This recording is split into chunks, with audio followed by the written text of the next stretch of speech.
Freakonomics Radio is sponsored by Hotels.com. Hotels.com gives you access to hundreds of thousands of hotels worldwide. And when you join for free, you can save up to 20% instantly with member prices. Plus, every stay earns rewards. So when you book one trip, you're already lowering the cost of the next one. Hotels.com is simple, rewarding, and designed to help you get more out of every stay. Sign up for free and book today. Hotels.com. It's all in the name. Freakonomics Radio is sponsored by Amica. You know what they say, if you want to go fast, go alone. If you want to go far, go together. So go with Amica and get coverage from a mutual insurer that's built for their customers, one that looks after what's important to you together. Auto, home, life, and more, coverage that fits your unique needs. Amica helps you protect what matters most. Visit amica.com and get a quote today.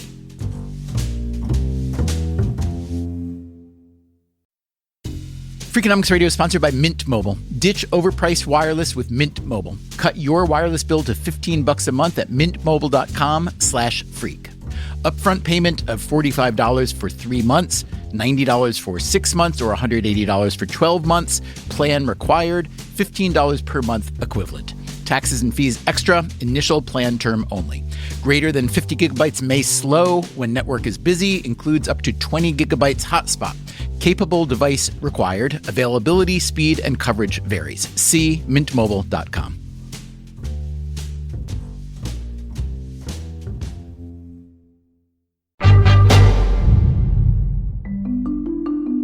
How many times have you read Moby Dick? 50 is probably reasonable. I'm 50 years old. I read Moby Dick for the first time at the age of 17. What was your impression on your first reading at 17 years old? Well, that was the launch event of really my whole life. Your life, not just your academic career, your life. It's pretty central to my life. I mean, I have a tattoo of a historic harpoon on my arm. It's been pretty formative. Part of that was out of the kind of perversity of the kid who wanted to love the book that all of my classmates were groaning about having to read. I could not believe the book. If it were not for Moby Dick, whaling would be one of a series of interests, but because Moby Dick has loomed so large... You went all in on whaling then, huh? It's impossible to escape. Hester Blum is a professor of English at the Pennsylvania State University. Her specialty is oceanic and polar literature, including the writings of Arctic explorers.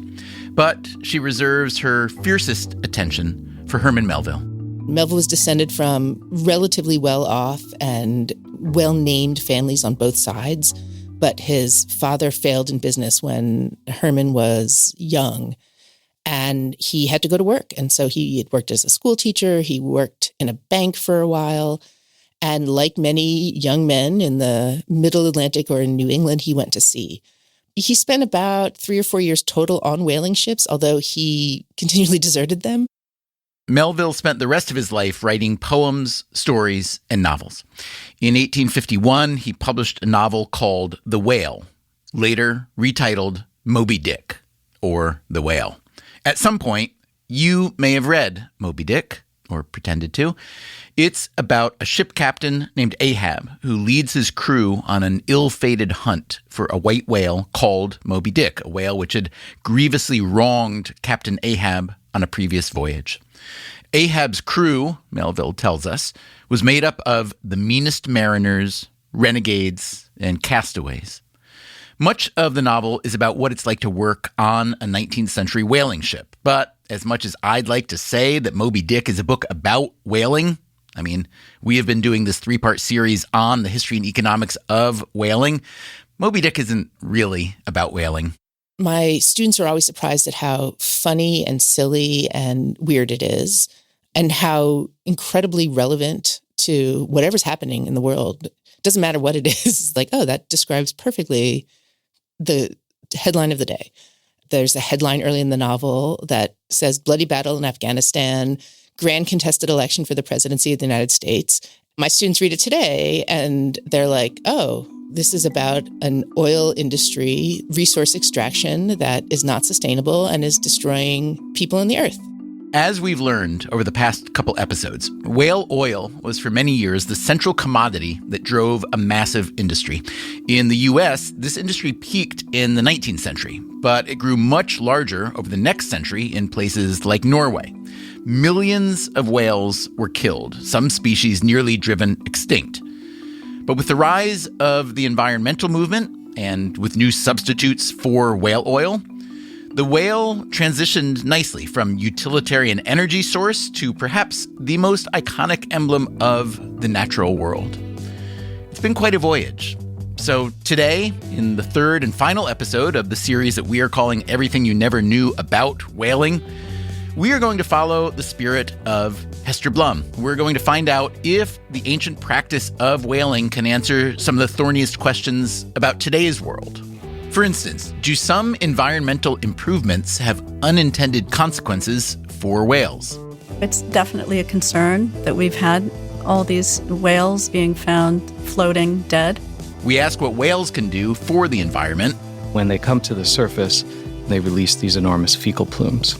We also ask, what can the records from 19th century whaling ships teach us about 21st century workplaces? What are these guys seeing? Are they cooking up some kind of conspiracy?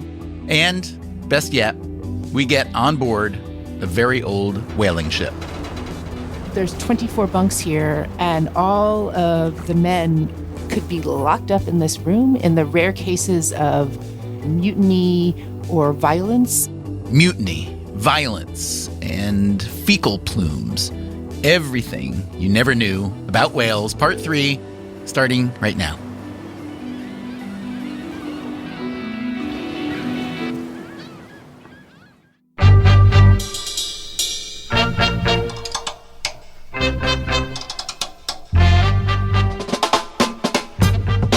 This is Freakonomics Radio, the podcast that explores the hidden side of everything, with your host, Stephen Dubner.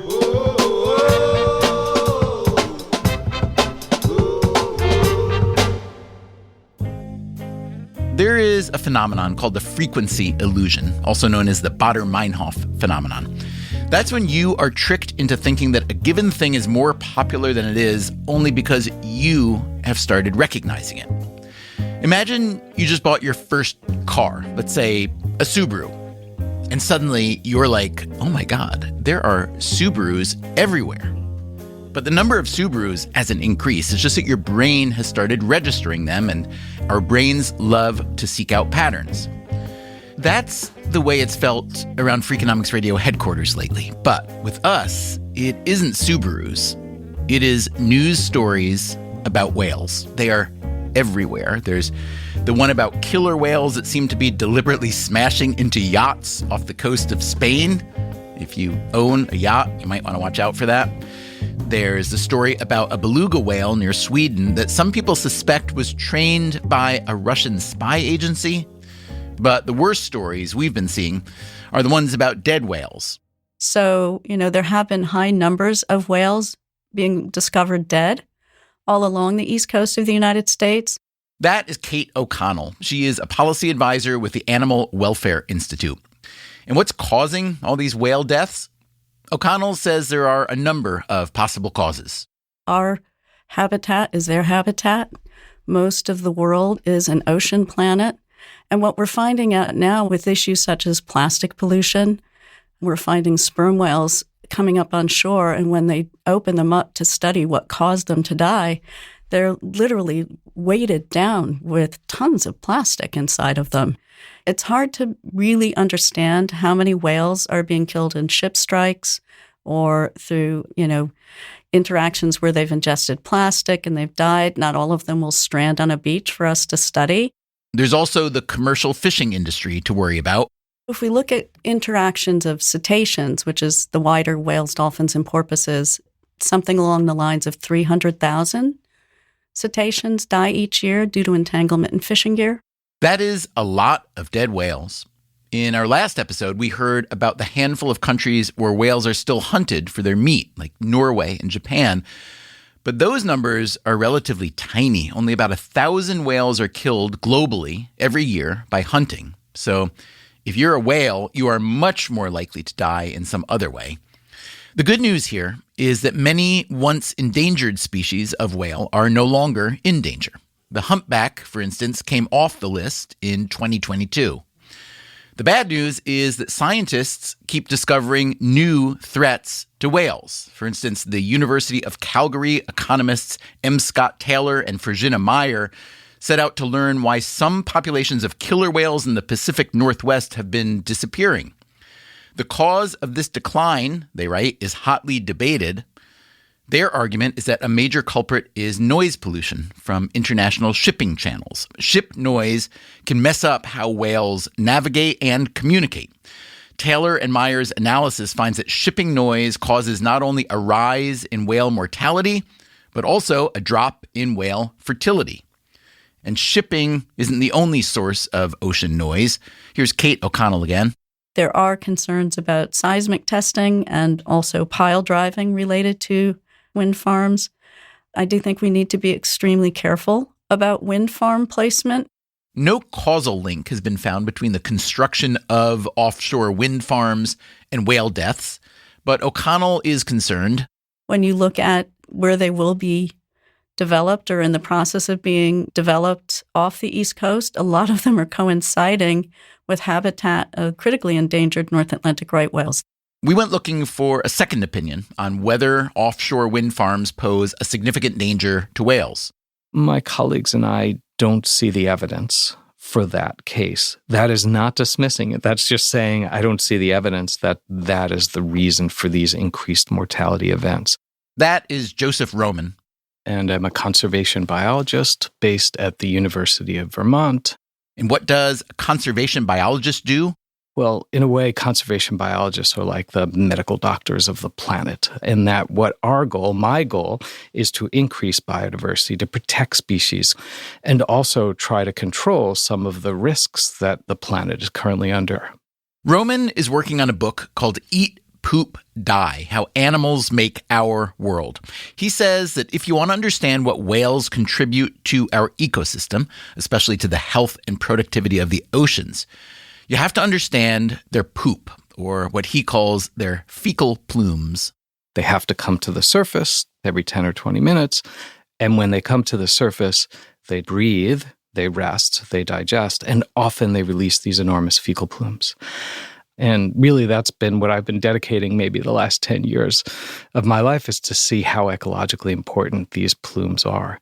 And it turns out they're enormously effective in increasing productivity in areas where whales feed.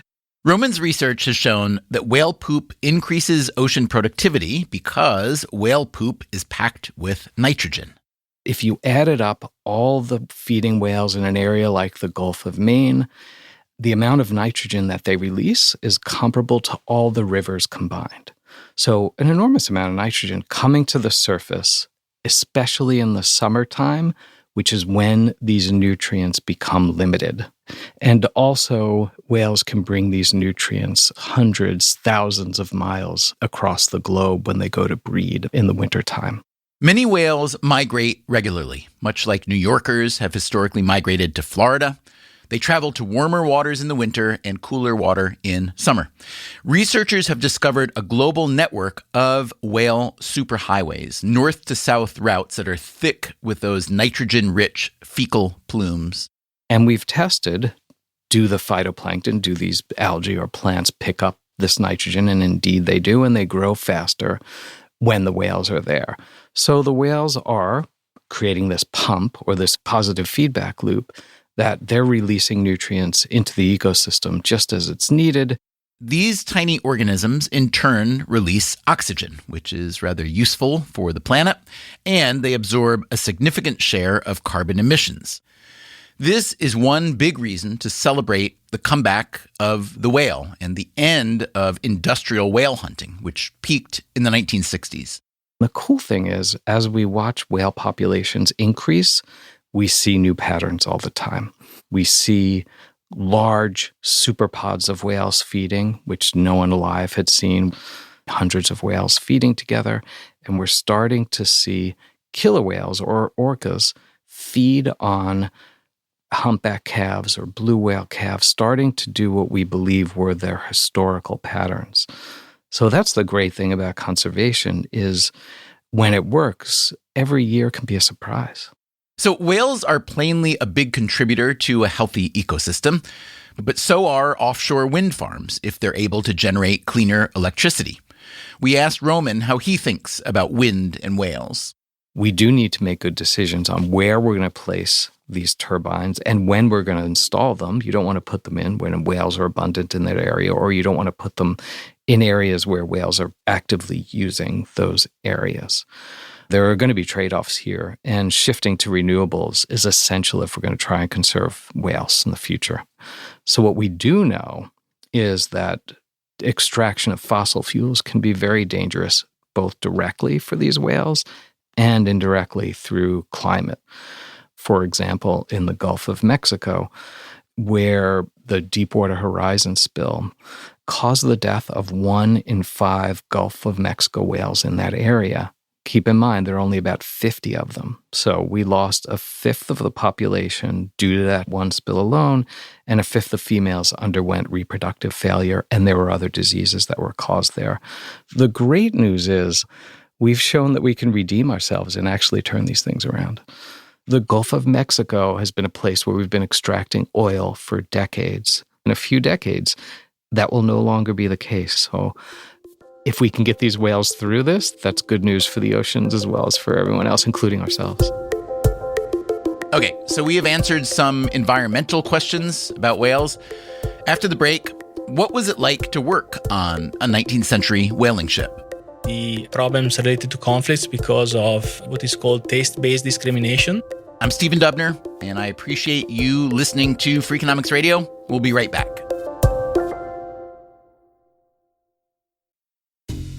Freakonomics Radio is sponsored by Cash App. When it comes to Bitcoin, you may be surprised to know that it was invented way back in 2008. If you still haven't made the jump to Bitcoin, Cash App makes it easy. When you buy Bitcoin on Cash App, they hold real Bitcoin for you, 1-to-1, and you can withdraw it anytime. It works more like real money and less like something locked in an account. No extra steps, no restrictions, just access and control when you need it. For a limited time, new customers can get $10 added to their balance. Just use code BITCOIN10 when you sign up. And don't forget this part, send at least $5 to a friend in the first 2 weeks. Terms apply. Cash App is a financial services platform, not a bank. Banking services provided by Cash App's bank partners. Bitcoin services provided by Block Incorporated brand. For additional information, see the Bitcoin disclosures at cash.app/legal/podcast.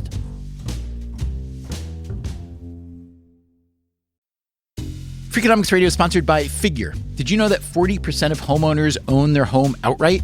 If that's you, don't let your equity sit idle. Tap it with a home equity line of credit.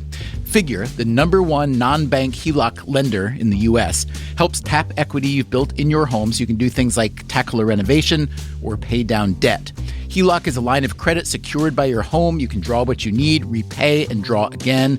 Figure offers a 100% online application. Get approved in 5 minutes and funding in as few as 5 days. It's faster than a bank loan and cheaper than a personal loan. Check your rate today without impacting your credit at figure.com/freakonomics. This post is sponsored by Figure, NMLS ID 1717824. Figure is an equal housing lender. For more information about their licensing, visit nmlsconsumeraccess.org. Figure's HELOC is subject to credit approval and terms apply. Freakonomics Radio is sponsored by Square, the business platform that helps sellers become neighborhood favorites. No matter if you're selling 3D printed art or running a design studio, Square helps you run your business without running yourself into the ground. Square was made to work on the go, so you can sell wherever your customers are. With Square, you can track sales, manage inventory, and access reports in real time, whether you're in the shop, on the go, or running things solo. Square supports every major payment method, including tap to pay, and offers instant access to your earnings through Square Checking. Sellers save an average of 44 hours per month by skipping bank transfer delays. With Square, you get all the tools to run your business with none of the contracts or complexity. And why wait? Right now, you can get up to $200 off Square hardware at square.com/go/freakonomics. That's SQUARE.com/GO/freakonomics. Run your business smarter with Square. Get started today.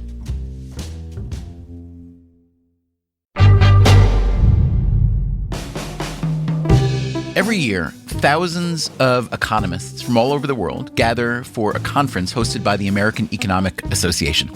It's always held in early January. I've been told that's because economists are cheap, and early January is the cheapest time to book a convention center. Every day, starting at 8 a.m., there are hundreds of presentations, 50 or 60 sessions in every time slot. So you have to be really selective about what you'll attend. There are a few high-profile sessions where a prominent economist, maybe even the sitting Treasury Secretary, will give a talk about inflation or globalization. That might attract 1,000 people, but most sessions draw just a couple dozen people, many of them colleagues of the economists who are presenting their papers. And some sessions have just a handful of attendees. It was in one such room that we found this man. So my name is Michele Baggio, and I'm an associate professor in the Department of Economics at the University of Connecticut. Baggio was presenting a paper that he had co-authored with Metin Jashgel called Racial Diversity and Team Productivity, Evidence from the American Offshore Whaling Industry. Baggio is an environmental economist. I focus most on renewable resources like fish stocks, but I also talk about the impact of climate change on the oceans and how that reflects to human well-being. So how did Baggio wind up writing a paper about racial diversity among 19th century whalers? I stumbled upon this amazing data set. I found this website. Basically, this website was set up by a consortium of museums that had some of the researchers digitizing the historical documents like shipping lists and crew lists. What was this website with all these shipping lists and crew lists? It was the Whaling History Project, I think it was. It's mostly the Mystic Seaport Museum and the New Bedford Whaling Museum. I started looking into the data and I found it fascinating. And then I thought, okay, what could I do with this? The data set covered nearly every major American whaling voyage between 1807 and 1912. That's around 15,000 voyages. For every voyage, Baggio could see the type and size of the ship, the hunting grounds they sailed to, how many barrels of whale oil they harvested. And even better, there was a significant amount of demographic data on the crew members. The data sets about the crew members are about 120,000 people. In this crew data, Baggio noticed something surprising. Whaling ships were incredibly diverse workplaces, much more diverse than the typical 19th century industry. Here, again, is Hester Blum, the Melville scholar. Sailors on whale ships were, by some estimates, 25 to 40% Black American sailors in the 19th century. Many sailors would also come from the Cape Verdean Islands, as well as from other islands throughout the Atlantic world. So a naval operation would have, for example, Black sailors often in the form of cooks, which was one of the positions that Black sailors could commonly secure on ships more generally. But in the whaling industry, Black sailors were not just cooks or not just serving in some of the support roles, but were central to that industry. And that's a testament to the industry's relative lack of desirability for white men. They were butchering massive animals in ways that were deeply gross and dirty and visceral and messy, and were also dangerous. But it was also one of the places where mobility was possible for Black Americans at this time. And famously, Frederick Douglass was a sailor, and he used his sailing knowledge in securing his freedom. In addition to Black workers, there were Native American whalers and a great variety of foreign crew members that an American ship might pick up mid-voyage. These ships were often gone for 2 or 3 years, sailing to the far reaches of both the Atlantic and the Pacific. And since crew members were often hired somewhat randomly, there was a lot of variation in the ethnicity of crews. If you are an economist wanting to use this data for a study, that randomness is helpful. This whaling industry is like a nice natural experiment. Michele Baggio realized that this whaling data could help him get at a question that many modern firms are trying to answer. what are the economic effects of having a more diverse workforce? So that's where he and his co-author, Metin Jashgel, focused their attention. We focus on racial diversity. And there are costs and benefits associated to diversity in general, defined in different ways. So in the literature, it's been defined as ethnic diversity, country of origin, linguistic diversity. Did the data include, let's say, the journals of crew members that could give you additional information? Yes, there's some comments on if the worker was ill and if the worker had to leave or was forced to leave the voyage, or if deserted, or if an accident happened and, for instance, the crew member died. Baggio and Jashgel looked to see how desertions and deaths and other negative events were influenced by racial diversity. We are able to see that basically as the crew becomes more diverse, you have an increase in the number of these events. So, more diversity leads to more conflict, essentially. Baggio attributes this to what economists call taste-based discrimination. You don't like the new guy coming in because it looks different from you, and so you don't collaborate. And then do you maybe try to push him overboard at night? Yeah, there's some evidence of that in our data, yes. And then maybe those guys who are sick of getting abused would also desert the ship at some point if they could? Exactly. That's exactly what we find. Okay, that's the relationship between diversity and conflict. But what about the relationship between diversity and productivity, the actual performance of the whale hunters? Baggio could measure that relationship by looking at the revenue from each ship. We find that the relationship between racial diversity and performance measured by revenue has a U shape. So that means that very homogeneous teams, they perform well, the revenue is high. As diversity increases, the revenue decreases, so there's a cost to diversity, until it reaches a minimum. And then at a higher level of diversity, the performance increases again and basically overweight the initial costs. Okay, let's sort this out. Imagine one whaling ship leaves New Bedford, Massachusetts, with a 20-man crew made up exclusively of white New Englanders, and another whaling ship leaves New Bedford, same size crew, but some of them are from Hawaii or the Cape Verde Islands, or maybe they're indigenous New Zealanders. Which of the two ships would generate more revenue? What Baggio's analysis shows is that on average, when a ship adds only a small number of non-white crew members, whaling productivity goes down, probably because of those conflicts he talked about earlier. In that case, the all-white ship would perform better. But if there's more than just a couple of non-white crew members, productivity starts rising again, and a whaling ship with a significantly diverse crew is more productive than a ship with an all-white crew. You have these benefits that arise from having new people coming in with different skills, with different backgrounds, so they have different abilities. Time also plays an important role. We find that on voyages that last for less than a year, you see mostly negative effects due to diversity. And on longer voyages, so over 2 years, you see just positive effects. The way I interpret this is that they set aside their conflicts, and because they are working towards a common goal in a way that is maximizing revenue so they can get a larger share for their income, they set aside the conflicts, and this allows for these benefits related to diversity to arise. The common goal that Baggio is talking about is basically catching as many whales as possible. Whaling was one of the few industries at the time where the bulk of the pay was performance-based. The more productive the ship was, the more everyone got paid, all the way down to the lowest-ranked workers.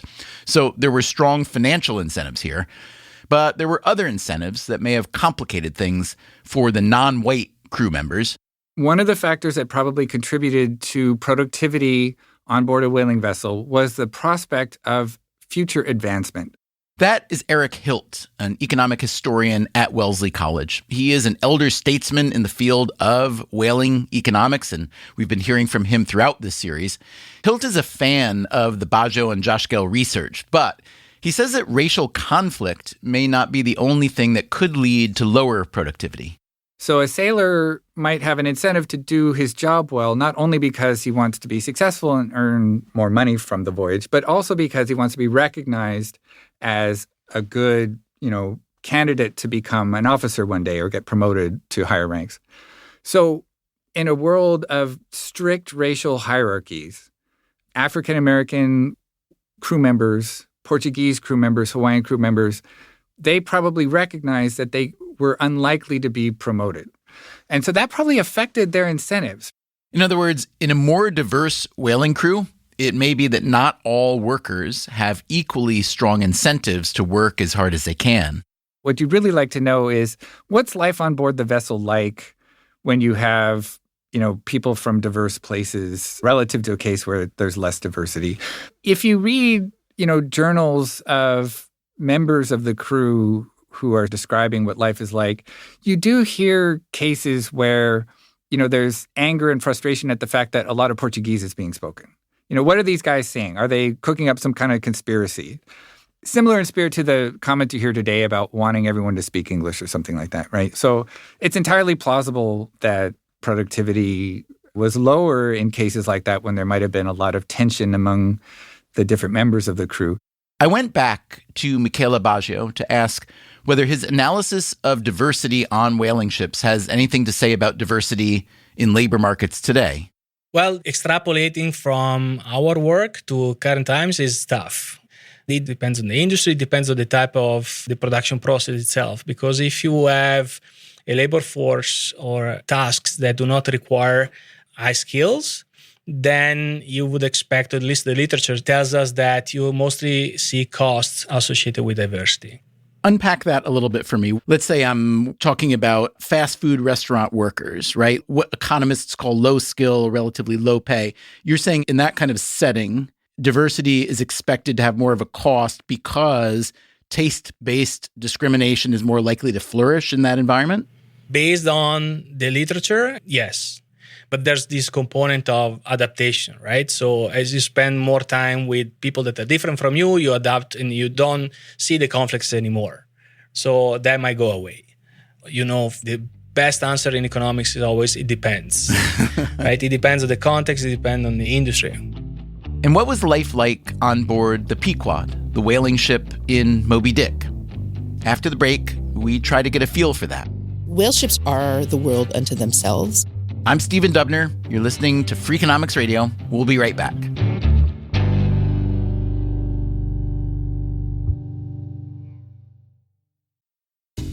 Freakonomics Radio is sponsored by Southern New Hampshire University. The best investments are the ones you make in yourself, and no one knows that better than Southern New Hampshire University. With more than 200 online degree programs, no set class times, and low online tuition, Southern New Hampshire University is built to fit your life today and set you up for success tomorrow. Education is an investment. Why not make it a smart one? Apply for free at snhu.edu/Freakonomics. Freakonomics Radio is sponsored by Zip System. Zip System building enclosures are designed as one integrated roof and wall system that makes it faster and easier to create a tight, dry building enclosure. Instead of a mix and match approach, all components work together as one system, eliminating the need for house wrap and felt. Because they keep your build protected against weather starting from day one, that means fewer steps and less opportunities for delays. Explore their family of products and learn more at zipsystem.com. Freakonomics Radio is sponsored by TalkAboutPD.com. Let's talk about Peyronie's disease, or PD. It's not widely talked about, and some men may feel reluctant to bring it up, but it's more common than you would think. PD can happen when scar tissue builds up under the skin of the penis, causing a curve with a bump during an erection that for some men may lead to pain during intimacy and impact mental health. A trusted urology specialist can help diagnose PD and walk you through your options, including non-surgical treatment. Visit talkaboutpd.com.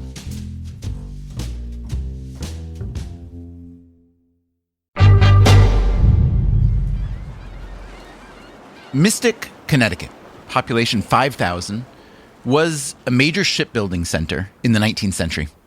And it was convenient to the major whaling centers that needed some of those ships, like New London, Connecticut, New Bedford, Massachusetts, and Sag Harbor, New York. All this history is now preserved in Mystic Seaport, the biggest maritime museum in the U.S. Maria Petrillo is a director of interpretation at the museum. So in the 1920s, the last shipyards along the Mystic River were closing, and the founders were looking at the artifacts and industry that was being lost, and they were making a concerted effort to preserve it. And then in 1941 is when the Charles W. Morgan came here, and the museum started to form around the Morgan as its centerpiece. The Charles W. Morgan is a whaling ship that would have sailed with around 35 crew members. It was actually built in New Bedford, not Mystic. Its maiden voyage was in 1841, and it survived 37 whaling voyages. It is the oldest American commercial ship still afloat. In 2014, after many years of renovations at Mystic Seaport, the Morgan set sail on its 38th voyage. In the old days, it would have sailed deep into the Atlantic or the Pacific, and it might have been gone for 3 years. This voyage was just 3 months, up the New England coast to revisit some of the places where the whale used to rule. The Morgan is considered a sister ship to one of the whaling ships that Herman Melville sailed on, also out of New Bedford. And that is how Hester Blum, the Melville scholar from Penn State, got to sail on one leg of the Morgan's 38th voyage. I did. The National Endowment for the Humanities helped fund a number of us to serve as cultural interpreters of America's maritime history. So I applied for that and was so glad to be selected. I spent only about 18 hours on that ship. They took very cautious, short legs up the New England coast to try to not take any risks with this immensely important vessel. How far offshore did you get? I don't know that we were out of sight of shore, although some of the legs did. One of the legs was out in the middle of Cape Cod and was joined by a pod of humpback whales. My leg sailed from New Bedford, which I appreciated because that was the departure point for so much of what I studied. It was such a heady experience to be on that ship. And we had the chance to sleep in the forecastle, which is spelled forecastle, but pronounced forecastle. And so you heard every snore, every movement. The sounds and the creaks of the ship were remarkable. And you can see the various plug holes in the wood that have been plugged up with tar, and the density and the heaviness of the ropes and how many of them there are, and what it would mean to work sail and having to identify those different ropes. Just the tactility of it is incredible. Now, had you been on the Cape Cod leg and you'd seen that pod of whales, do you think instinct and historical and literary fervor would have overtaken you and you would have found a harpoon and gotten to hunting them? No, I would have wept. I wept alone just watching the video footage of it. So you're a lover, not a hunter. No, certainly not. Although I do think hunting has its place in some settings, in some communities, but I'm not an advocate for industrial scale slaughter by any imagination. On the day we visited the ship recently, Hester Blum made the trip up from Pennsylvania to join us. I love the wooden plugs on the boards so much. We were joined by Maria Petrillo and Mary Kay Burka Edwards, who is both a museum staffer and a Melville scholar at the University of Connecticut. It's a completely average whale ship. And I've always been really happy that the only surviving whale ship in the whole world is completely average, because this is what most whale ships look like. It's 113 feet length on deck, and it's about 315 registered tons. It's kind of an odd measurement to conceptualize, but if you think about it, a bull sperm whale could be 80 feet long, 20, 30 feet shorter than the length of the ship itself.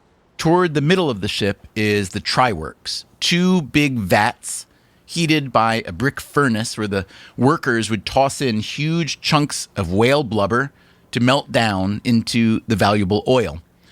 Some of that oil was then used to fuel the tryworks fire itself. And as you can imagine, Melville had a lot of things to say about this self-consuming artifact that is the whale. And you can only imagine the smell. Rendering the oil from the blubber is like rendering the fat from bacon when you cook it in a pan. Except that you imagine that you were cooking that bacon in your moving car while you're driving it. It was incredibly dirty and hot and messy. And then as soon as the process was over, they had to clean the entire ship. But then again, the process would repeat itself. So it was a constant labor. And who were the workers engaged in this constant labor? We asked Michele Baggio about that. The massive data set he used to analyze whaling crew diversity included records for the Charles W. Morgan. So the voyages for which we have data for the Morgan go from 1856 to 1908. And what size crew would it have had? On average, on these voyages, we have data for 11 voyages. The average size was 33. And then what can you tell us about the diversity of its crew over those several decades? Yes, so there was a large share, obviously, of white crew members, but it was lower than the average for the data set we have. On average, we have 77% of the crew was white. For the Morgan, it was 66%. There was more than 30% black whalemen on board and 2% Native Americans. Were there any women among these whalers? Sometimes in some voyages, the wife of the captain was on board. You can find evidence of this today on the deck of the Morgan. There's what looks like a small wooden outhouse, and inside there's a cot, a chair, some knickknacks. We're standing next to what we call Mrs. Tinkham's cabin. So this is a cabin that was built for the second woman who sailed on the Charles W. Morgan, Mrs. Tinkham. And this was her private space.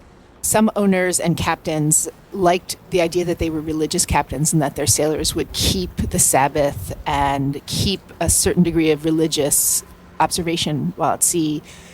To my reading, most sailors were not necessarily crazy about that. And a captain's wife would often mean more of a Christian civilizing presence that could be good for morale, it could be good for treatment, but for the sailors who were less devout, that presence was a disruption to their lives. There was one captain's wife who had a little daughter on board. I think she was 3. The daughter had a little pram, and the mother had the daughter fill the pram with Bibles and go up into the forecastle to give to the sailors. And she writes about it as if it's this sweet, cute, wonderful thing. But the sailors were quite resentful because the forecastle is like their only place to get away. That's their space. And the fact that it was invaded by this child and this woman, they resented that. Down below deck, in the forecastle, the wooden bunk beds are packed close together. Here's Hester Blum. Culturally speaking, the ship community would be a tight one. There would certainly be conflict. What did they do for fun, for social interaction, or for, human betterment, especially during the many, many, many long hours and days when they're not actually hunting whales? Sailors would tell stories to each other. They would read, they would lounge, they would make repairs to their clothing. Most of them are expert sewers. They would carve souvenirs for family members or for themselves out of whalebone. Did they put on shows? Many ships would do theatricals. That was less common in whale ships, in part because, I speculate, the ships were smaller and weren't carrying costume trunks in the same way that British naval ships did, where people were building sets and fully costumed. And the crews of whaling ships are in some ways very different than the crews of other maritime trades, and certainly the crews of naval ships, which were more elite, relatively speaking. Whaling crews were different and strange for all of these reasons. And what about the language barrier or lack thereof on a typical whaling ship? The sailors had a lingua franca, which centered on English and Spanish and Portuguese. Whale ships in the American whaling industry are so concentrated out of New England that English tended to be the lingua franca, although there were many Cape Verdean sailors who would largely be speaking Portuguese. And so it would be helpful for sailors to have Portuguese or Spanish, but in general, the whaling lingua franca is English. And how about the crew in Moby Dick, the book you love more than anything? Describe for me the diversity of the crew on the Pequod. The crew of Moby Dick is more diverse probably than any historic whaling ship was. We have the 3 harpooneers all represent certain kind of racial typologies in ways that are cartoonish and cliched in many ways. We have Tashtego, who is a gay-head Indian from Nantucket, an indigenous Nantucketer. Daggoo, who is represented as the African, standing in for a continent. And Queequeg, the Polynesian sailor, all 3 of whom are the harpooneers or the boat steerers, which are positions that are not usually held by non-white men. Melville made a very specific choice to make the harpooneers these 3 racial archetypes. He refers to the crew of the Pequod as the meanest mariners, renegades, and castaways that he's going to elevate for the world. The choice to make the Pequod's crew the most diverse possible is part of that kind of mission to shed light and to elevate them to the level of other working men. So how atypical was the Pequod crew then? Right now, you're saying it was very much so, that it was idealized in a way. But also, at least in terms of statistical diversity, it doesn't seem wildly out of sync with the norm.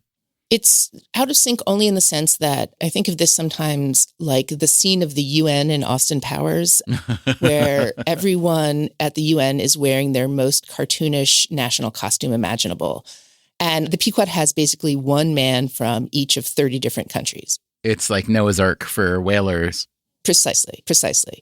And so everybody is performing their ethnicity. That's the part that's anomalous. So while it's not unusual to have Parsi or Lascar sailors from the Philippines on a whale ship, it's not a given that every whale ship would have one. From my reading of historical narratives, the more diverse a crew is, the more of a sense of shared purpose there might be in constituting a community. Is part of the shared mission, would that include a common enemy or not necessarily? Does the crew get tighter in opposition to, in some cases, the captain, or maybe it's the whales who are the common enemy? I'm not sure. I'm laughing especially because one of the very funny discourses on Twitter about Moby Dick, because there's a whole kind of subset of Moby Dick obsessed Twitter. And one of the jokes is about what it means to hate a specific animal, because sailors don't hate whales.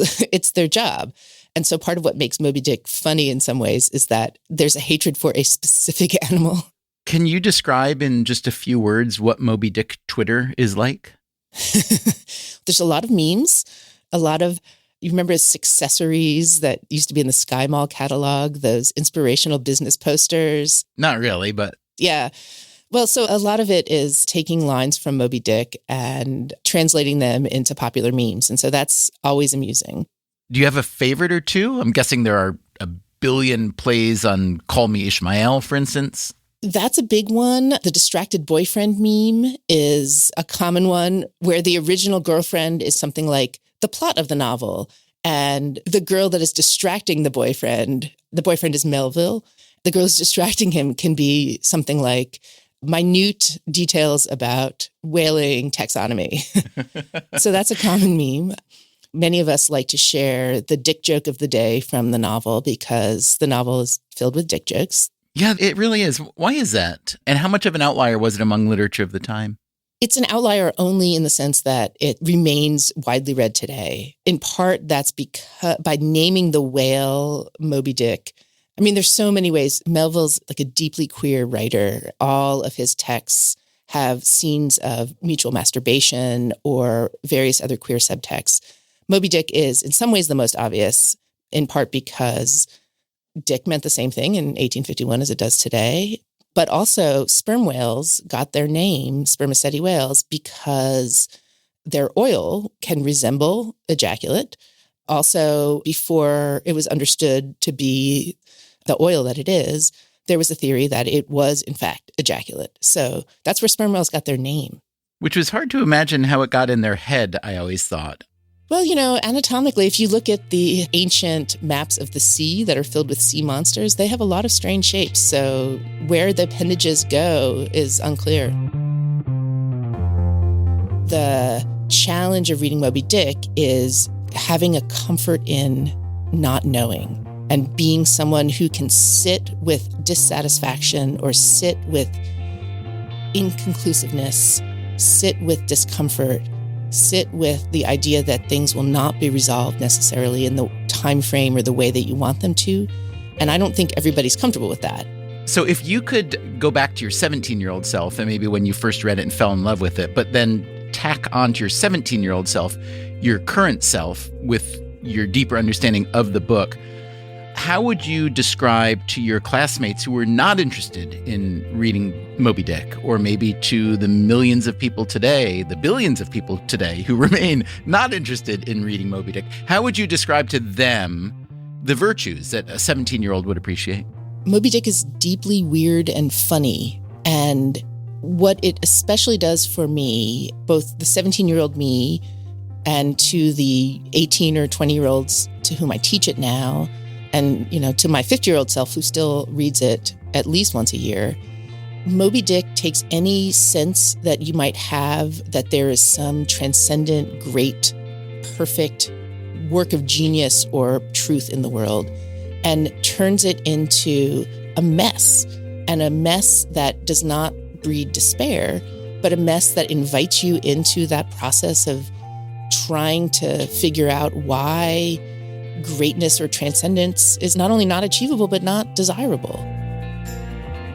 And this is part of my own journey in literature of seeking truths or greatness or transcendence, which I had been trained to do, whether it was some kind of elitism or a sense of what literature can do, to realizing that what literature does instead is show you the world as it is, which is really lacking in a lot of those qualities, but not despairing of them. The idea that things can be messy, and that's part of the form of Moby Dick's own messiness.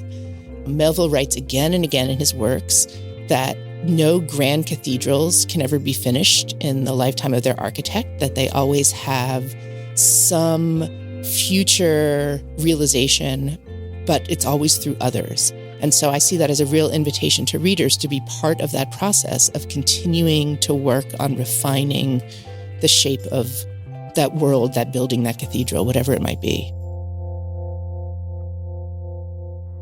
I'd like to think that Hester Blum is right. Well, really, that Herman Melville was right, that we've all got a lot of work to do refining the shape of the world, the cathedrals that remain unfinished. Where does your cathedral lie? That's not for me or anyone else to say. That's for you. But the odds are you will have to seek it out. As Melville writes in Moby Dick, it is not down in any map. True places never are.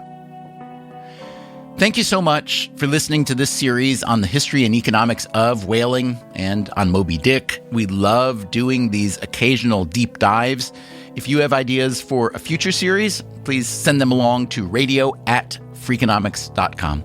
Also, as we mentioned in episode 2 of this series, we had a hard time getting a current-day whale hunter to speak with us on the record, but finally we did, and it was interesting. We will be releasing that as a separate interview very soon, so keep your ears open. Meanwhile, we will be back with a non-whaling episode next time on the show. Until then, take care of yourself, and if you can, someone else too. Freakonomics Radio is produced by Stitcher and Renbud Radio. You can find our entire archive on any podcast app or at freakonomics.com, where we also publish transcripts and show notes.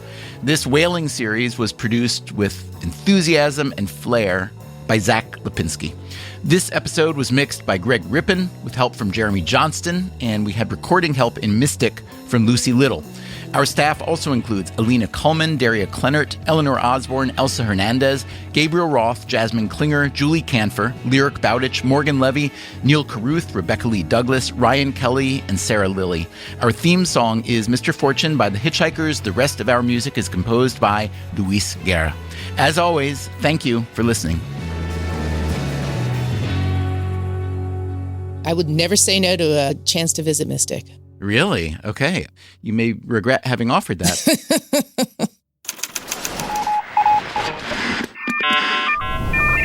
The Freakonomics Radio Network, the hidden side of everything. Stitcher.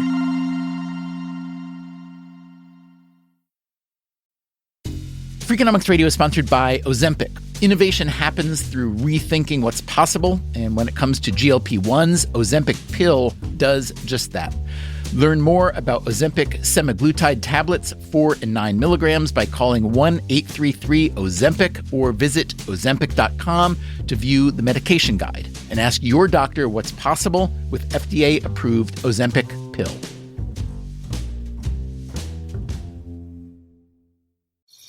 Traditional home security only alerts you after a break-in, and that's too late. SimpliSafe is changing that. Stop. This is SimpliSafe. Police are on the way.